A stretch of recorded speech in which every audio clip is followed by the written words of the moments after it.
young single mother in her late 20s sat at a small kitchen table cluttered with a stack of unpaid bills.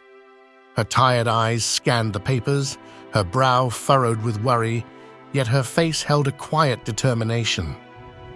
Her 6-year-old son, with messy brown hair, sat on the floor nearby, playing with an old, worn-out toy car, completely unaware of the heavy burden his mother carried. Outside, snow gently fell, blanketing the ground in a soft, white silence. The warm light of a flickering candle illuminated the room, offering a small but comforting glow in the otherwise cold, dim atmosphere. Christmas was approaching, but for Sarah the season felt anything but festive. One cold winter morning, Sarah opened her front door to find a grocery bag sitting on the snow-covered steps of her small porch. The crisp air bit at her skin as she reached down to pick it up. As she looked at the bag, a small handwritten note was attached. "You're not alone. Keep the faith."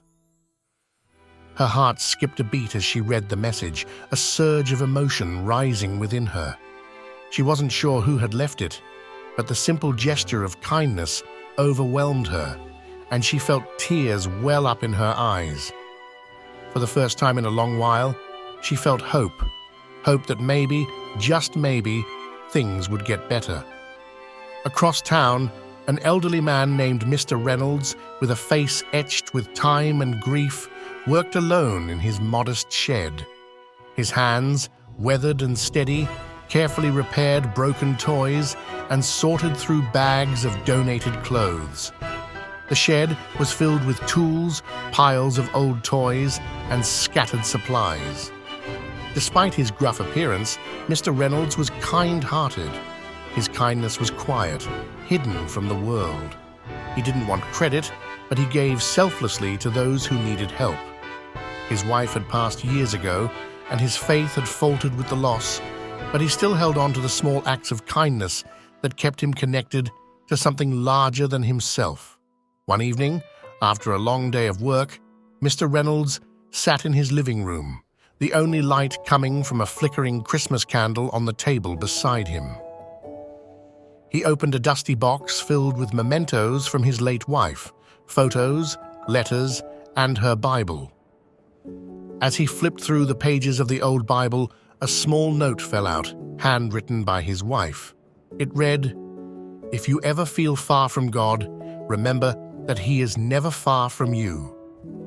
Mr. Reynolds sat quietly, the words stirring something deep within him. Grief and loss had consumed him for so long, but as he held the note in his hands, he felt a flicker of the faith he had once lost. His heart softened, and for the first time in years, he whispered a prayer of thanks. One afternoon, Sarah, holding her young son's hand, knocked on the door of Mr. Reynolds' shed. They had been wondering about the mysterious gift, and today they decided to confront him. Mr. Reynolds looked up, startled, but there was a softness in his eyes as Sarah spoke. "It was you, wasn't it?" she said, her voice trembling with gratitude. "You left us the groceries. You've been helping us without asking for anything in return." Mr. Reynolds hesitated for a moment, then nodded slowly, humbled by their appreciation. The young boy stepped forward, holding the repaired toy car Mr. Reynolds had fixed for him. "Thank you," the boy said, his face glowing with joy. As the boy hugged him, something inside Mr. Reynolds shifted. He felt the warmth of connection, and for the first time in years, the bitterness in his heart began to fade. On Christmas Eve, Sarah invited Mr. Reynolds to join her and her son for dinner. The table was modest, but filled with love. The simple Christmas tree stood in the corner, softly lit by twinkling lights. Laughter filled the air as they shared stories, and for the first time in a long while, Mr. Reynolds found himself smiling. The young boy talked excitedly about Christmas, and Sarah looked at him with a mixture of love and gratitude. As they all sat together, enjoying the warmth of a meal and each other's company, Mr. Reynolds felt an unfamiliar sense of belonging. The loneliness that had weighed him down for so long seemed to lift, replaced by the joy of newfound friendship. Later that night, after the dinner was over, Mr. Reynolds returned to his small home. He sat on the edge of his bed, holding his wife's Bible close to his chest. He had not opened it in years, but tonight, the words seemed to speak directly to his heart. He opened it again to the note his wife had written. "If you ever feel far from God, remember that He is never far from you." As he sat in the quiet room, the soft glow of the Christmas candle flickering on the nightstand, Mr. Reynolds felt a deep sense of peace. For the first time in years, he felt God's presence near him again.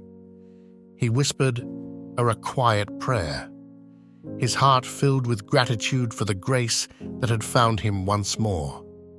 Outside, the snow continued to fall softly, blanketing the world in quiet beauty. Inside, Sarah and her son decorated their Christmas tree, their laughter echoing through the house.